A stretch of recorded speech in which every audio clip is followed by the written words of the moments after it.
Okay, so what we're going to look at here is how to work out what the monthly interest rate would be if we borrowed some money. We weren't told the interest rate, but we were told how much we can borrow, how long we can borrow it for, and how much we must pay back per month.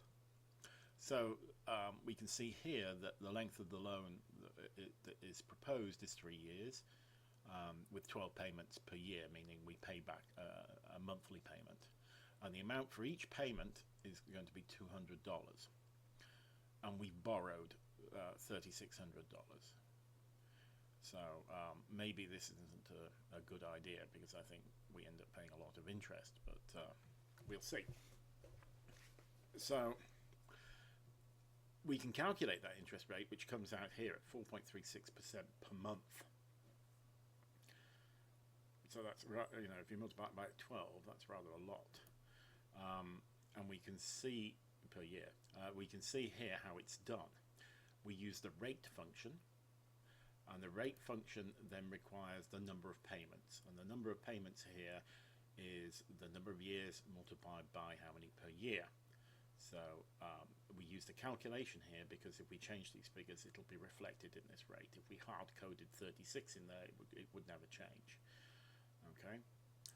The payments that we're paying out, the payments that we're paying out here, E9 is 200, and we're paying it out, so it's a negative figure. Don't forget that's a negative figure because it's being paid out. We're paying back a loan, so that's leaving our account. Okay, and there's the amount borrowed is 3,600, and that's positive because it's come into our account. If you think about it, when you borrow money, the money is given to you, so you end up being that much better off for a period until you have to pay it all back with interest. So that's how that's worked out, and it comes back with this figure of 4.36%. Now we can see how much we repaid in the principal, and we can see we've repaid the principal here. So if I click on that, you can see we do this with this cumulative principal function.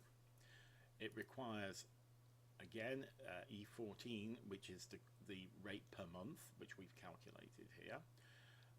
The number of payments, again, that's 3 times 12 is 36. The amount we borrowed to start with, and that for these things has got to be positive because the money came in. The start month and the finish month. Okay, that's basically when we started, when we want to look at this for the whole period. So we want to look at the loan from month 1 through to month 36. We could have any combination in there. We could have month 2 to month 8 if we wanted to return a different figure, obviously. But this time we're looking at the whole loan, so it's 36 months. And it returns the principal repaid as 3,600. So we have, in the course of this loan, paid back the 3,600 that we borrowed, which makes sense because you want to pay back the loan. However, we can work out the interest here using the cumulative interest payments. It's essentially the same arguments put in here. The rate per month, the number of payments, the amount you started with, how many and which months you're covering, and it works out for you the interest that you paid. And you can see here that we've paid $3,600 in interest over the course of the loan. So we've paid back the loan and another $3,600. So the loan has cost us $3,600 of our own money just to have an extra $3,600 for 3 years. Perhaps not the best loan ever. These days you can get much lower interest rates. And just as an aside here, we can go back and work out the number of payments.